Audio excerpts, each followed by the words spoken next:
चिक्कू देवरानी। उस छोटे से चूहे के बारे में तो सुना ही होगा आपने, जो बेकार ही हर जगह एक सुरंग बनाकर घुस जाता है। तो कुछ वैसी ही थी हमारी बिंदिया भी। बिंदिया शर्मा परिवार की छोटी बहू, जिसके अपने ससुराल में कुछ खास इज्जत ही नहीं रह गई थी। पर ऐसा क्यों था, इसे जानने के लिए चलते हैं शर्मा निवास में, जहाँ हर रोज की तरह सल्ला मंदिर में पूजा करके अपने घर लौटती है। पर इस बार सल्ला के साथ उसकी सहेली विमला भी होती है।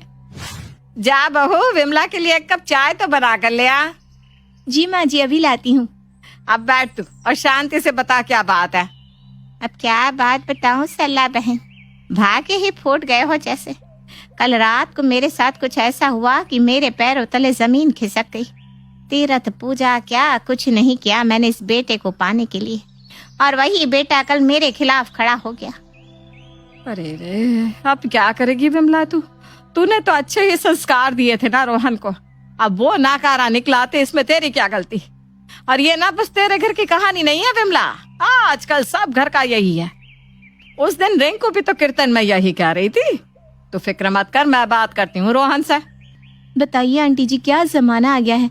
मैं भी चलती हूँ मम्मी जी आपके साथ, समझाऊंगी रोहन भैया को। अरे भाई, अपनी माँ से सगा कोई होता है क्या? वो कैसे अपनी माँ के खिलाफ खड़े हो सकते? इसको तो सबसे अलग ही चिपकना है। हम बड़ों के बीच तू जाकर क्या करेगी? तुझे जो बोला है वो करना। जा जाकर चाय बना कर ले आ। बिंदिया 2 कदम आगे बढ़ती है, पर फिर लौट के वापस अपनी सास के पास आ जाती है और विमला और सल्ला के बीच में बैठकर विमला के कंधे पर हाथ रखकर कहती है, मैं हूं ना आंटी जी, सब ठीक हो जाएगा। बताइए क्या हालत कर लिया आपने अपनी। मैं आंटी जी को संभालती हूँ, आप जाकर चाय बनाकर ले आइए, 2 कप। हाँ, कोई है क्या इस घर में? तू ही पिला दे चाय मुझे, अब यहाँ से उठने वाली नहीं हूँ मैं। दोपहर के वक्त आराम से पैर पर पैर चढ़ाए सोफे पर बैठकर सरला टीवी देख रही थी कि तभी उसकी बड़ी बहू उसके पास आती है और सबसे पहले अपने सर पर पल्ला कर लेती है। फिर सरला के पैरों को सीधा कर उसे दबाने लग जाती है। कर लिया ड्रामा, बोलो क्या काम है? काम? राम राम राम राम, भगवान मुझे अभी उठा ले मम्मी जी, अगर मैंने कभी भी आपकी सेवा किसी फायदे के लिए की हो तो। जरा ध्यान से बहू, जिस हिसाब से तू झूठ बोलती है, किसी दिन अचानक ही भगवान तुझे लेने आ जाएंगे। चल जल्दी से अब मेन टॉपिक पर आ जा। मम्मी जी, वो मैं क्या कह रही थी, मैं डांस क्लास ज्वाइन कर लूं प्लीज? मेरी सारी फ्रेंड्स जाती है डांस क्लास, इवन वो विमला आंटी की बहू भी। सीमा ये कहती है कि रसोई में काम कर रही बिंदिया के कान खड़े हो जाते हैं और वो फौरन बाहर आकर अपनी जिठानी के साथ अपनी सास के पैर दबाने लगती है। मान जाइए ना सासू माँ, चली ही जाएंगी भाभी डांस सीखने तो क्या ही हो जाएगा, दोनों एक साथ जाएंगे और एक साथ ही आ जाएंगे। नहीं नहीं मम्मी जी, इस उम्र में डांस सीखकर क्या करेंगी? अरे माँ जी नहीं भाभी, आप समझी नहीं, मैं मेरे और आपकी एक साथ जाने की बात कर रही हूँ। दोनों देवरानी जेठानी एक से कपड़े पहनेंगी, एक से चप्पल, एक सा पर्स, 1 नंबर लगेंगे ना दोनों साथ में। तू नहीं नहीं नहीं नहीं, और एक से कपड़े पहनकर बैंड पार्टी बनना है क्या? और वैसे भी तुझे कहाँ आता है डांस? तो ये बात है। सीमा के बोलने की देर थी कि फौरन बिंदिया सीमा के कमरे में जाती है और उसके डांस क्लास के लिए खरीदे हुए जूते पहनकर बाहर आ जाती है और अपनी साड़ी को कमर में डालकर डांस स्टेप करना शुरू कर देती है। मेरे जूते कैसे पहन लिए तूने? मुझसे पूछा था क्या? अरे इतना चिपका मत कर मुझसे तू बिंदिया, समझी? मुझे नहीं जाना कोई डांस क्लास मम्मी जी। रात के वक्त जब सभी खाने की टेबल पर बैठे हुए थे तो प्रिया कहती है, मम्मी मुझे समझ में नहीं आ रहा क्या करूँ क्या नहीं, कल मेरे कॉलेज में फेयरवेल है, क्या पहनूं मैं? अरे मैं हूं ना दीदी, आप बेफिक्र रहिए, मैं सब देख लूंगी। नहीं नहीं नहीं नहीं, आप नहीं। और जैसे ही प्रिया का नाश्ता खत्म होने को आता है कि बिंदिया बोल पड़ती है, चलिए दीदी कमरे में चलते हैं, अभी से साड़ी पहनने की प्रैक्टिस करेंगे, तभी तो आप कल पूरे दिन साड़ी पहनकर रह पाओगी। बिंदिया प्रिया का हाथ पकड़े उसे उसके कमरे में ले जाती है। तभी बिस्तर पर रखा प्रिया का फोन बजने लगता है। प्रिया के फोन उठाने के पहले ही बिंदिया भागकर फोन उठा लेती है। अब बैठिए ना दीदी, मैं देख रही हूँ ना फोन। बाबू? ये बाबू कौन है दीदी? लगता है आपने किसी को खुद के लिए ढूंढ लिया है। बताइए ना कौन है? मैं आपकी बहन जैसी हूँ ना दीदी, मुझे बताइए ना। ओह भाभी, ये बाबू नहीं बेबो लिखा हुआ है। और आप प्लीज मेरे कमरे से जाइए, मुझे बहुत नींद आ रही है। साड़ी का काम मैं खुद देख लूंगी, जाइए आप। अरे कहाँ समय मिलता है आपके कमरे में आने का मुझे दीदी, कभी ये करो कभी वो करो, अब आई हूँ तो देखने तो दीजिए। वैसे ना ये आईना बड़ा अच्छा लग रहा है। आपकी कमरे की अलमारियां भी अच्छी लग रही है। बिंदिया सारे कपबोर्ड्स और ड्रॉअर खोल खोल कर प्रिया की सारी चीजें देखने लग जाती है और इसी में इतनी देर हो जाती है कि प्रिया सो जाती है। अगली सुबह एक आवाज प्रिया को लगातार सुनाई देती है और जैसे ही वो आँख खुलती है तो वो देखती है उसके चेहरे के सामने एक भयानक सा चेहरा था। चलिए दीदी आप उठ भी जाइए। रात को आप थक कर सो गई थी ना, मुझे नहीं लगता आप साड़ी संभाल पाएंगी, इसीलिए आपकी फेयरवेल पार्टी में मैं भी आपके साथ चलूंगी। हम दोनों जब साथ में रहेंगे ना तो कोई दिक्कत नहीं होगी। ये बात आप मेरे ऊपर चढ़कर ही कहेंगी क्या भाभी? अरे मेरे ऊपर से तो उतर जाइए।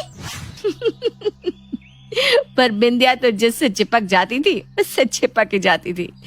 प्रिया किसी तरह छिपकर अपने घर से निकलकर गाड़ी में बैठने के लिए गाड़ी का दरवाजा खोलती है तो वो क्या देखती है कि बिंदिया पहले ही गाड़ी में बैठी हुई है।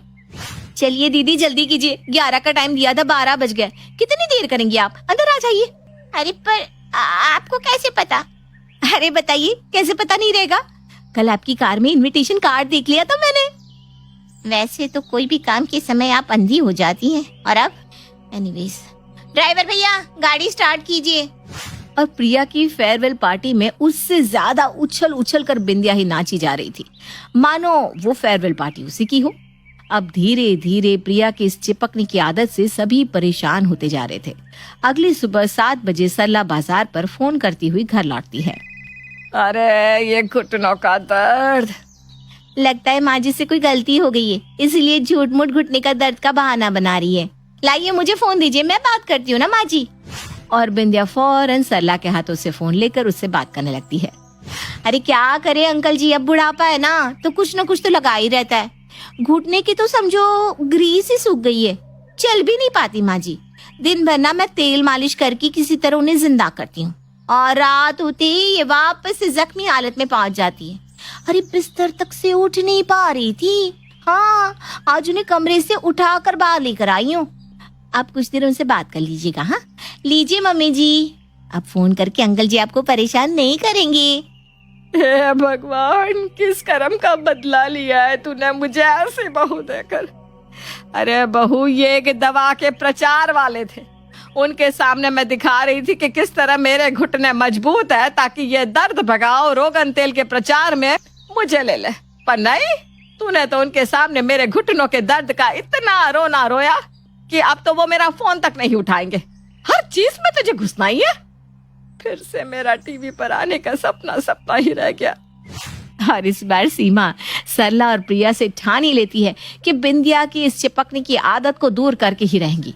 और अगली सुबह जैसे ही बिंदिया उठती है वो देखती है कि उसकी सास, जेठानी और ननद उसके कमरे में ही है।